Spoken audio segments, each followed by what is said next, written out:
আচ্ছা, নির্বাচনের ব্যাপারে কোন দল অংশগ্রহণ করবে, কোন দল অংশগ্রহণ করবে না, এটা তো আমরা বলে দেব না যে আওয়ামী লীগকে আমরা নিষিদ্ধ করব।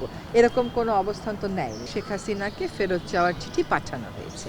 অন্তর্বর্তীকালীন সরকারের প্রাধান্য তো অবশ্যই হবে। আগে যেটা বলেছি তিনটা, একটা হচ্ছে বিচার নিশ্চিত করা এই জুলাই আগস্টে হত্যাকাণ্ড এবং যে বর্বরতা চলেছে তার। দ্বিতীয় হচ্ছে যে সমস্ত সংস্কার করার প্রস্তাবনাগুলো আসবে সেগুলোর ব্যাপারে রাজনৈতিক মতৈক্য গড়ে সেই সংস্কারগুলো করা। আরেকটা হচ্ছে আমাদের নির্বাচনের একটা ক্লিয়ার রোডম্যাপ ডেভেলপ করা। এর পাশাপাশি কিন্তু বাংলাদেশের রাষ্ট্রীয় জীবনে সবসময় যে চ্যালেঞ্জগুলো থাকে সেগুলোও থাকবে। তার মধ্যে দুটো যেটা অন্তর্বর্তীকালীন সরকার মনে করে তারা প্রাধান্য দিচ্ছে, একটা হচ্ছে আইন শৃঙ্খলা, আরেকটা হচ্ছে নিত্য প্রয়োজনীয় দ্রব্যের দাম মানুষের ক্রয় ক্ষমতার ভিতরে রাখা। আগুনের কথা আগুনের বিষয়টা এটা গতকাল বলেছে দুর্ঘটনা, তারপরও এটা বিদেশে আবার পাঠানো হয়েছে। দুর্ঘটনা যদি হয়ে থাকে তাহলে বিদেশে পাঠানো এই যে প্রশ্নটা আপনি করলেন, এই প্রশ্নের সন্দেহাতীত জবাবের জন্যই পাঠানো হচ্ছে। এবং একটা জিনিস খেয়াল করতে হবে, আমরা আসলে যে কোনো একটা ঘটনার পরে কতগুলো দৃষ্টিবোধ, কতগুলো মতামত, সিদ্ধান্ত নিয়ে ফেলি, তারপরে ভিন্ন কোনো কথা শুনলে ওটা আর আমরা মানতে চাই না।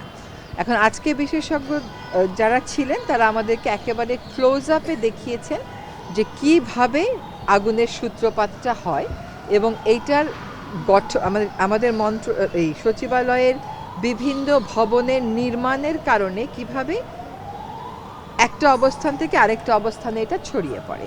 এবং তারা এটাও আমাদেরকে দেখিয়েছেন যে যে কুকুরটির কথা বলা হচ্ছে সে এর আগেও আসলে ওই ফ্লোরে গেছিল, সে খুব স্বাচ্ছন্দ্যের সাথে একটা চেয়ারে গিয়ে কুশনের উপরে ঘুমায়।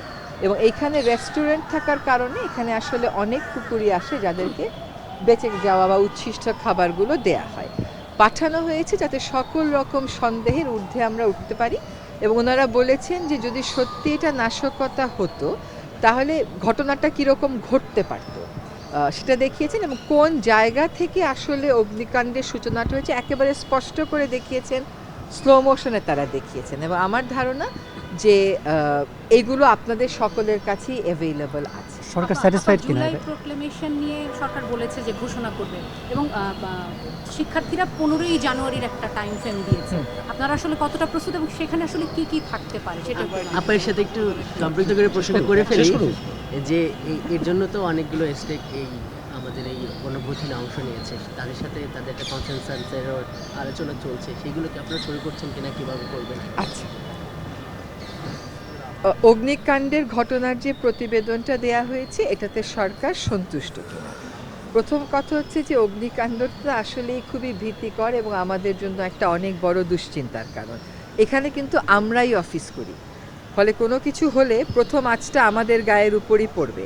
এবং যারা ওখানে অফিস করে বা যাদের কার্যালয় ছিল তাদের জন্য এটা একটা সাংঘাতিক ট্রমাটাইজিং ব্যাপার। কাজে আমরা আমাদের নিরাপত্তার স্বার্থেই শতভাগ নিশ্চিত হতে চাইব।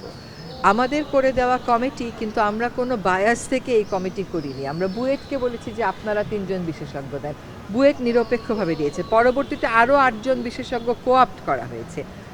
ফলে ভরসা না করার কোনো কারণ আছে বলে আমরা মনে করছি না। এটা হচ্ছে 1 নম্বর। 2 হচ্ছে জুলাই প্রোক্লেমেশনের যে ব্যাপারটা, এটা হচ্ছে আসলে এরকম একটা বিপ্লবের পর এরকম একটা প্রোক্লেমেশন হয়, এটা খুব স্বাভাবিক ঘটনা। কিন্তু সেই সময় ঘটনা প্রবাহ খুব দ্রুত ঘটে গেছে। একটা কোটা বিরোধী আন্দোলন থেকে একটা সরকারের পতন হয়ে গেছে।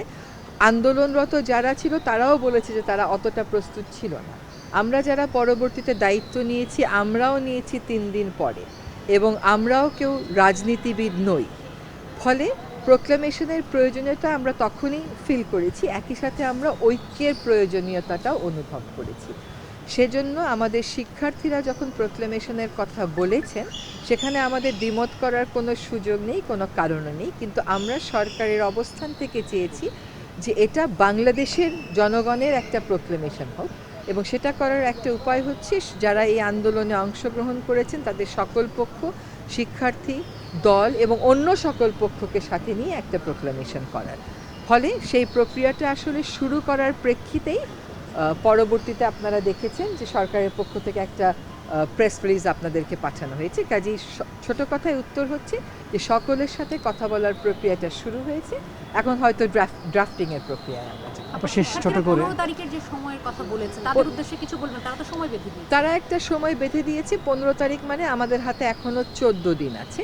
তারা যারা সময় বেঁধে দিয়েছে তারা তো প্রোক্লেমেশনের জন্য আসলে নিজেরা প্রস্তুতি ছিল, তবে তারাও কিন্তু প্রথম থেকে এটা ক্লিয়ার করেছে যে তারাও চাচ্ছে সকল দলমত নিয়ে, কিন্তু যে সময় থেকে যে সময়ের মধ্যে চাওয়া হয়েছে আমাদের হাতে যথেষ্ট পরিমাণ সময় ছিল না একটা ঐক্যমতে পৌঁছানো। সেজন্যই আমি মনে করি যে 14 দিনের মধ্যে আমরা অবশ্যই বিষয়টা ইতিবাচকভাবে দেখব। এটা অসম্ভব কোনো কিছু আপা, না। একটা বিষয় আপা, বিএনপির আপনি একজন নেতা drafting-এর বলেছেন, কথা বলছেন, বিএনপির নেতা বলেছেন যে সংস্কার আগে না, আগে নির্বাচন, এটা বারবার তারা বলছেন, আপনারা বলছেন। এই জায়গাটা আসলে আপনার সরকার কি মনে করছে? না, আসলে বিএনপির থেকে আমাদের সাথেও যখন কথা বলা হয় তারা এই কথাটা বলেননি যে সংস্কারের প্রয়োজন নেই, তারা এই কথাটা বলেছেন যে সংস্কারের প্রয়োজন আছে এবং তারা সংস্কারের ক্ষেত্রে নিজেরাও তো মতামত দিচ্ছেন, তারাও লিখিত মতামত দিচ্ছেন। তার মানে হচ্ছে যে রাজনীতিবিদেরাও চাচ্ছেন যে সংস্কারটা হোক। এখন সংস্কারের ব্যাপ্তি কতটুকুন হবে, সংস্কার কোন কোন ক্ষেত্রে হবে, সেটা কার মাধ্যমে হবে, এইটা করার জন্য রাজনীতিবিদদেরও একটা অবস্থান আছে। সেটার ক্ষেত্রে কিন্তু আবার আমাদের মাননীয় প্রধান উপদেষ্টাও বলেছেন তিনি ঐক্যমতের জন্য একটা আলাদা করে কমিশন করবেন, যেটা নেতৃত্ব উনি নিজেই থাকবেন।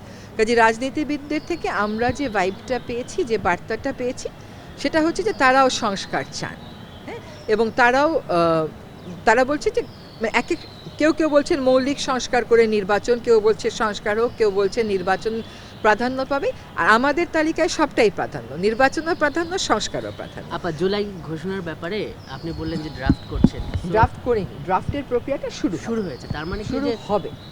শুরু হবে, সব পক্ষগুলো একমত হয়েছে, এটা আমরা বলতে পারবো? সব পক্ষগুলো মোটামুটিভাবে একমত যে একটা প্রোক্লেমেশন হতে পারে। সব পক্ষ ওই তাদের ওই সম্মতিটা থাকবে বলেই আমরা আশা করি। আর যেহেতু ড্রাফটিংয়ের প্রক্রিয়াতে সকলেরই অংশগ্রহণ করার সুযোগ সরকার করে দেবে, কাজে সেখানে মতৈক্য হওয়ার তো কোনো কারণ নেই। Thank you, thank you.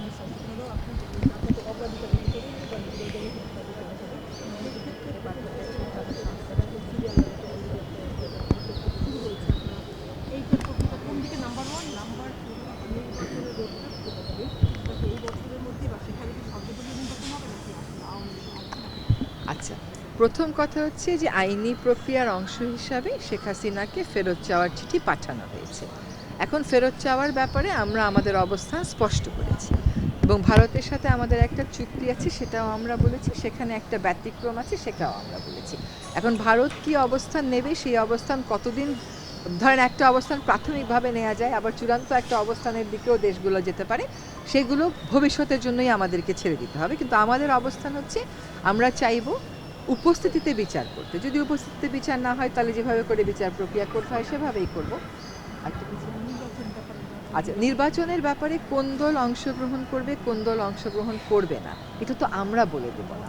যে দল অংশগ্রহণ করতে চায় সে দল অংশগ্রহণ করবে, কোন দল কেমন করে অংশগ্রহণ করবে সেটা তো সেই দলকে সিদ্ধান্ত নিতে হবে। নিষিদ্ধ অনেক না করলে তো নির্বাচন করতে পারবে। আওয়ামী এখন- লীগের নির্বাচনে অংশ নিতে বাধা নেই। এখন কথা হচ্ছে কি, এই সমস্ত কথাগুলো নির্বাচন কমিশন থেকেই আসলে আসতে হবে। সরকারের পক্ষ থেকে যদি আপনারা কোনো অবস্থান দেখতেন যে সরকার এই দল নিষিদ্ধ করছে, তখন আপনারা এই প্রশ্নটা সরকারকে করতে পারতেন। তাছাড়া কোন দল নির্বাচন করবে না করবে এই প্রশ্নগুলোর উত্তর আসলে নির্বাচন কমিশনই দেবে। Concern এখনো নাই। পর্যন্ত তো সরকার এই ব্যাপারে কোনো মতামত জানায়নি, কোনো অবস্থান নেয়নি যে আওয়ামী লীগকে আমরা নিষিদ্ধ করব, এরকম কোনো অবস্থান তো নেয়নি। আমরা যেটা দেখেছি যে হাইকোর্টে এরকম একটা বা দুইটা রিট পিটিশন হয়েছিল, সেগুলো আমার ধারণা একটা উইথড্র করা হয়েছে, আরেকটা মনে হয় হাইকোর্ট নিজেই সামারিলি রিজেক্ট করে দিয়েছে। ছেড়ে দিই, আপা লাঞ্চ করে না। ধন্যবাদ, হ্যাঁ হ্যাঁ ধন্যবাদ। সহজ প্রশ্ন।